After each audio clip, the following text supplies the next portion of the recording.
রথযাত্রার পথা শাস্ত্র অনুসারে বিষ্ণুর 4 ধামের অন্যতম হল পুরী। বাকি 3টি ধাম হল বদ্রীনাথ, দ্বারকা ও রামেশ্বর। প্রচণ্ড গরমে শান্তি পেতে জ্যৈষ্ঠ পূর্ণিমার তিথিতে 108 কলসি জল ঢেলে স্নান করানো হয় জগন্নাথ, বলরাম ও সুভদ্রাকে। প্রচলিত বিশ্বাস অনুসারে এরপর জ্বর আসেন 3 ভাই বোনের। সর্দির জ্বরের কারণে 15 দিনে তাদের অন্য একটি কক্ষে আলাদা রাখা হয়। জ্বরের কারণে 15 দিন ধরে তাদের একটি অন্য কক্ষে আলাদা রাখা হয়। রাজবৈদ্যের দেওয়া পাচন খেয়ে তারা সুস্থ হন। এরপর রথে চড়ে মাসির বাড়িতে বেড়াতে যান জগন্নাথ, বলরাম ও সুভদ্রা। তাদের এই যাত্রা রথযাত্রা নামে পরিচিত।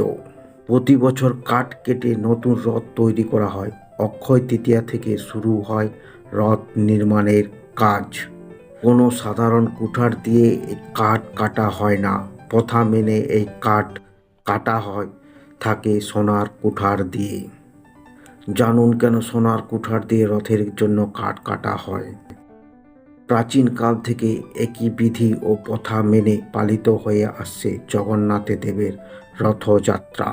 এই রথযাত্রা উপলক্ষে প্রাচীনকালে যেসব বিধি আচরণ পালন করা হতো, আজ সেই সব বিধি আচরণ পালন করা হয়ে থাকে।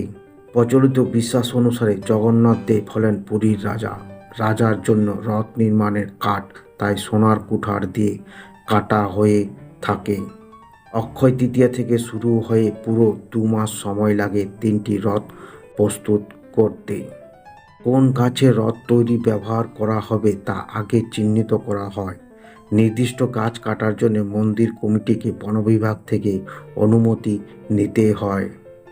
এরপর মন্দিরের প্রধান পুরোহিত জঙ্গলে যান এবং সেই গাছ কাটা হবে তা পুজো করেন।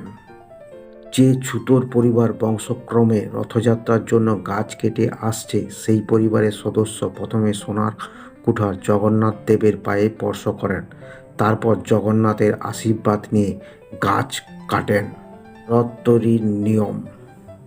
রথ নির্মাণ করতে কোনো পেরেক বা কাটা কাঠ ব্যবহার করা যায় না। রথের কাঠ হতে হবে সোজা ও খাঁটি। রথ নির্মাণ কাজ সম্পূর্ণ না হওয়া পর্যন্ত কারিগররা মন্দির চত্বরেই থাকেন এবং তাদের অনেক নিয়ম মেনে চলতে হয়। এই সময় কারিগরদের নিরামিষ খেতে হয় ও ব্রহ্মচর্য পালন করতে হয়। কোনো কারিগরের পরিবার এই সময় কোনো অশুভ ঘটনা ঘটলে তাকে রথ তৈরির কাজ থেকে সরে আসতে হয়।